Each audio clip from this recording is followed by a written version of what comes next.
99 தடவை முயற்சி செஞ்ச தோத்துட்டோன்னு ஒருவேளை நீங்க நினைக்கலாம்.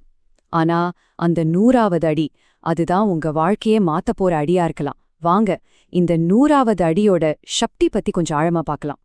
இந்த வரிய நல்லா மனசுல வச்சுக்கோங்க. நம்ம போடுற 99 முயற்சிகள் அது யாருக்குமே தெரியாம இருக்கலாம். ஆனா அந்த 100வது அடி இருக்கே, அது நம்ம வெற்றிய இந்த உலகத்துக்கே சத்தமா சொல்லும். இதுதான் இந்த கதையோட மையப்புள்ளி. இந்த கதையோட ஹீரோ கதிர். சொல்லப்போனா நம்மள பல பேர் கதிர்கிட்ட நம்மளையே பார்க்கலாம். எதையாவது ஆரம்பிக்கும்போது ஒரு பயங்கர ஆர்வம் இருக்கும். ஆனா போக போக அந்த ஆர்வம் மெதுவா குறைஞ்சு பாதியிலே விட்டுடுவோம் இல்லையா?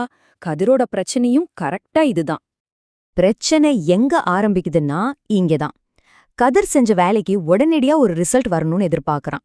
ஆனா உண்மையான வெற்றி அது பொறுமையா தொடர்ந்து முயற்சி பண்றதுல தான் இருக்குங்கிறத அவன் இன்னும் புரிஞ்சுக்கல. ஒரு நாள் ரொம்ப மனசு உடைஞ்சு போய் கதிர் பக்கத்துல இருந்த ஒரு மலைக்கு போறான். அங்கே ஒரு வயசான பெரியவர் தன்னோட முழு பலத்தையும் திரட்டி ஒரு பெரிய சுத்தியாலால ஒரு ராட்சச பாறை மேல ஓங்கி அடிச்சுட்டு இருக்கார். டங் டங்னு சத்தம் மட்டும்தான் கேக்குது. ஆனா அந்த பாறையில ஒரு சின்ன அசைவு கூட இல்ல. இத பார்த்து கதிர் அவர்கிட்ட போறான். தாத்தா, இதனால என்ன ஆக போகுது? இந்த சின்ன சுத்தியல வச்சு இவ்ளோ பெரிய பாறைய உங்களால உடைக்க முடியும்னு நினைக்கிறீங்களா? அவன் குரல்ல அப்பட்டமான ஒரு சந்தேகம் தெரிஞ்சுது. கதிரோட கேள்வியை கேட்டு அந்த பெரியவர் கொஞ்சம் கூட கோவப்படல. அதுக்கு பதிலா ஒரு அமைதியான புன்னகையோட தம் வாழ்க்கையோட ஒரு பெரிய ரகசியத்தையே சொல்ல ஆரம்பிச்சாரு. அவர் சொன்னாரு, தம்பி, நான் அடிக்கிற முதல் 99 அடிகளுக்கு அந்த பாறையில ஒரு சின்ன கீறல் கூட விழாது. பாக்குறதுக்கு எதுவுமே நடக்காத மாதிரிதான் தெரியும். ஆனா அந்த 100வது அடி அந்த பாறைய 2ஆ புழங்கலும். அப்பதான் அந்த பெரியவர் அந்த முக்கியமான உண்மையே சொன்னாரு. பாறை உடைஞ்சது அந்த கடைசி அடியால மட்டும் இல்ல, அதுக்கு முன்னாடி நான் போட்ட ஒவ்வொரு அடியோட சக்தியும் ஒன்னா சேர்ந்து அந்த 100வது அடியில மொத்தமா வெளிப்பட்டு அந்த பாறைய உடைச்சிருக்கு. அந்த நிமிஷம் கதிர் மனசுல அப்படியே ஒரு மின்னல் வெட்டுன மாதிரி இருந்துச்சு. அவனுக்கு புரிஞ்சுது, அவன் வாழ்க்கையில ஒவ்வொரு தடவையும் அந்த 100வது அடிக்கு வரதுக்கு முன்னாடியே 99வது அடியில முயற்சியே கைவிட்டுடுறான். அப்போ இந்த கண்ணுக்கு தெரியாத முன்னேற்றம்னு சொல்றாங்களே, இத நம்புறதுதான் இருக்கிறதுலே ரொம்ப கஷ்டமான விஷயம் இல்லையா? எந்த ரிசல்ட்டும் கண்ணுக்கு தெரியாதப்போ உள்ளுக்குள்ளே ஏதோ ஒன்னு நடந்துட்டு இருக்குன்னு நம்பி தொடர்ந்து முயற்சி செய்யறது, அதுதான் நிஜமான சவாலே. அந்த பெரியவர் சொன்ன இந்த வரிய நல்லா ஞாபகம் வச்சுக்கோங்க. எப்ப உங்களுக்கு போதும்டா சாமி, இதுக்கு மேல முடியாதுன்னு தோணுதோ அப்பதான் நீங்க உங்க வெற்றிக்கு ரொம்ப ரொம்ப பக்கத்துல இருக்கீங்கன்னு அர்த்தம். அதுவரைக்கும் சந்தேகத்தோட இருந்த கதிர் அன்னிக்கு ஒரு ஆணித்தரமான முடிவெடுத்தான். இனிமே நான் எது ஆரம்பிச்சாலும் சரி, அந்த 100வது அடியை எட்டி பார்க்கிற வரைக்கும் முடிக்காம விடவே மாட்டேன்.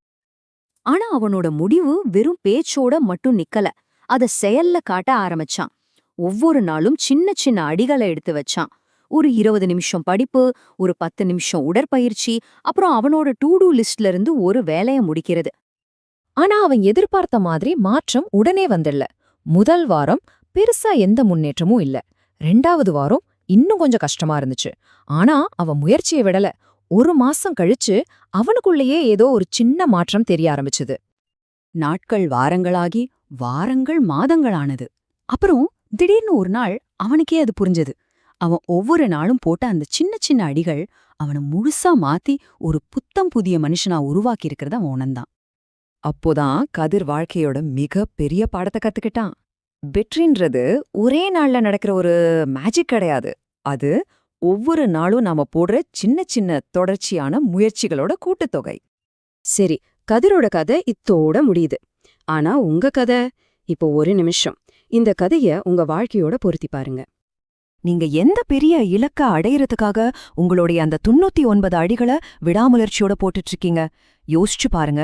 என்ன ஆனாலும் நம்பிக்கைய மட்டும் விட்டுடாதீங்க. ஏன்னா உங்களுக்கான அந்த 100வது அடி நீங்க நினைச்சு பாக்கறத விட ரொம்ப பக்கத்துல இருக்கலாம்.